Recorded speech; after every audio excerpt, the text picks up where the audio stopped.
Park Hyun-soo's war with King's organization continues. Having defeated the Chinese rebels' greed, he has also captured a pawn after the night. Now, along with his master Hyung-nim, Hyun-soo heads inside a portal at the Tibet Plateau to see what lies inside. Hyun-soo arrives at a forest and is attacked by a mystical fox creature, who looks like a kid.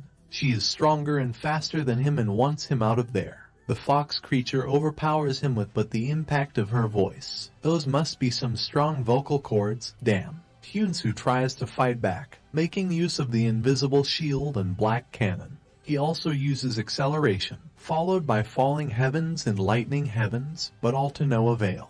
The only thing Hyun-soo is able to achieve is anger her further. The latter launches a flurry of slashes at the former and connects, injuring him. However, there seems to be a misunderstanding as the fox creature is mad at Hyun-soo for stealing her forest. But he just arrived there. Your Honor, my client is innocent. Just as the mystical fox creature is about to finish off Hyun-soo, Halley's reflect damage activates. He is fully recovered, while all the damage on him is transferred to her. That's cheating.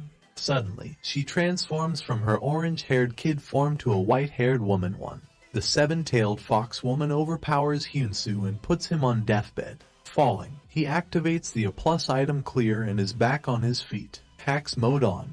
Hyun-soo activates the sixth of the latter techniques, Heavenly Spiritual Body, charging at the creature. She launches a beam at him in defense. At the end of the clash, both are covered in wounds. However, the fox creature is enraged and her eighth tail comes out. Meanwhile, Hyun-soo activates Halley's gauntlet transformation, cladding his arm and increasing his stats. He then imitates Hyung-nim's Heavenly Spiritual Body using his special skill. The fox woman stands no chance against it and is finally defeated. Hyung-nim instructs Hyun-soo to finish the fox create off for good, as a threat like her being released into the world could mean its end. He is about to comply but hears her mumble, "Don't kill it, the forest belongs to me and Rhine." A while back, this fox creature, Iris, peacefully lived with her sister Rhine in the forest. However, they were attacked by Bishop and her underlings. The conniving woman took Iris's sister hostage and trapped her inside the portal for Hyun-soo to encounter. What a bad woman. Back to the present, Hyun-soo decides to heal Iris using clear, despite still being injured himself. As she comes to, he explains the situation to her, the latter finally having calmed down. Hyun-soo scans the area using domain, determining its size to destroy it to get out. Meanwhile in the present, 20 days have passed in the outside world as 2 hours go by in the portal. Bishop wonders why the portal hasn't been destroyed as it was supposed to with Hyun-soo's loss. Thinking something is amiss, she heads in, taking an armor-cladded Choi with her. Back to Hyun-soo, he asks Iris how long her eight-tailed form will last. As she answers, 8 minutes, he gathers all the internal energy, mana and conceptualization possible, concentrating it in one attack, as per Hyung-nim's instructions. Activating Halley in his own full power, Hyun-soo proclaims true heavenly spiritual body. As he does so, beam of bright blue launches out of his arms into the sky. Following the attack, a crack begins to appear in the sky. Afterwards, Hyun-soo unlocks unique conceptualization, mind destruction, shocking Hyung-nim. As they begin to head inside, the former tells Iris to turn into her eight-tailed form as there could be met with a threat. She does so and while they are flying, kisses Hyun-soo on the lips as a present and heads in first. Bro is the Rizzler. Suddenly, Iris is slashed and is bleeding buckets. The attacker is none other than the armor-cladded Choi, holding a mysterious sword. Enraged, she rushes at him but is met with countless swords in the sky. All at once, they fall at her, ripping Iris apart. Having reverted to her normal form, she crashes into the ground. Hyun-soo rushes to her aid and asks the attacker his identity. Hyung-nim tells him that the latter is someone they have met before. Just then, Bishop appears and introduces herself. As she is busy chit-chatting, Hyun-soo puts Halley on Iris's finger and activates damage reflection onto Bishop and Choi. He then rushes at the latter and strikes him, blowing his mask off, realizing his identity. Choi is like a zombie, only being driven by revenge. Hyun-soo defeats him once again using Leaf Impact, sending him flying. What a pushover.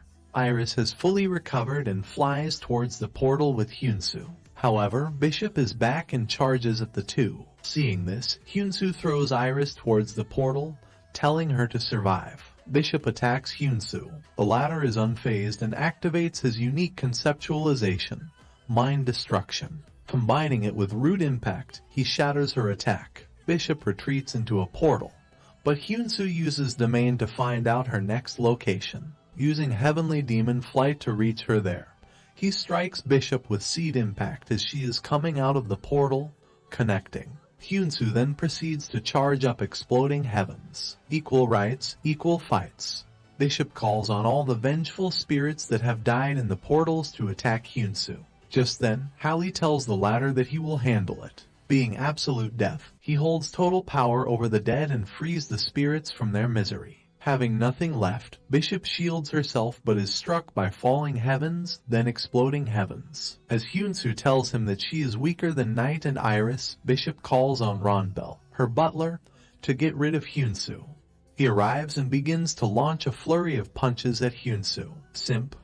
Outside the portal, Yoon visits Hyun-T but finds him missing. Meanwhile, Iris is trying to navigate her way through the darkness but is attacked by Rook. Her attacks aren't working, and the latter is blackmailing her with her sister. Just then, Hyun-T's body appears there and using forced teleportation to send away Rook. He then gives Iris a guiding light that will take her back to her sister. What is happening? Back to Hyunsu, Ronbel is overpowering him in close-range combat. Being unable to do anything at that range, he uses a mana bomb to gain some distance. This is a ploy by Bishop to stall Hyunsu and recover. However, Hyung-Nim recognizes it and tells his disciple not to waste time on him. Hyunsu follows and sends Ronbel away with falling heavens and appears before Bishop, striking her. Powerless before Hyunsu, she is ruthlessly sent flying.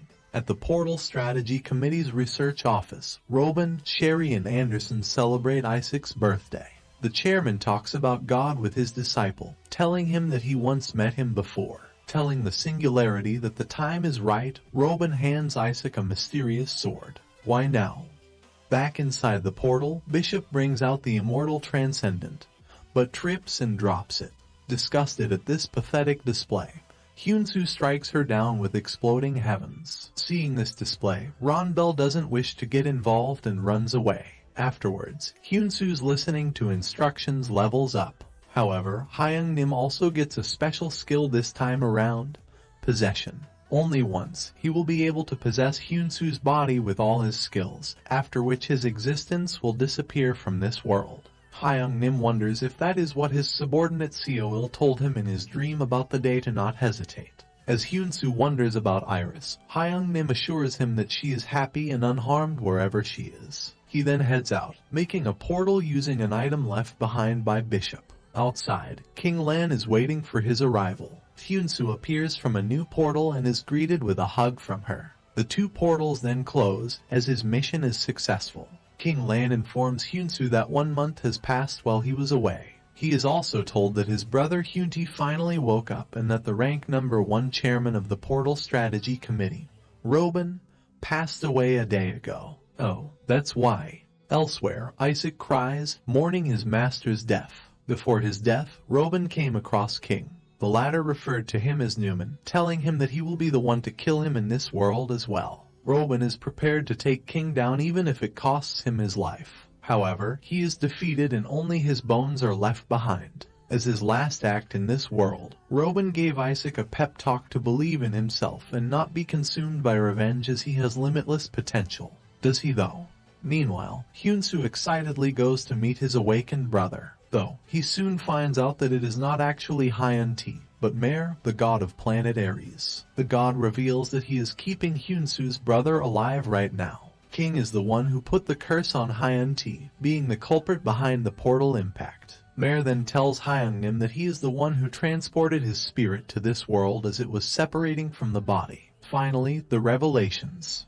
Revealing the past of his planet, Mare shows all the people of Ares possess special abilities, the same ones the people of Earth now possess. Due to this, the planet was always at war. This time, it was just against King. Newman was somehow able to unite all 11 factions on Ares with the help of Paul, known as the commander of the S-rank hunters on Earth, and Ha Yurak's boss, Choi Sang-ho. Under Paul, Newman and the others began fighting back against King. They were succeeding, until Queen began to move. She was a living weapon made for destruction, from the cells of the 4 ancient kings and the current king. Not even Karak, Haxon's counterpart and the fiercest of them all, was any match for her. Taking owls in 2 worlds takes some skill.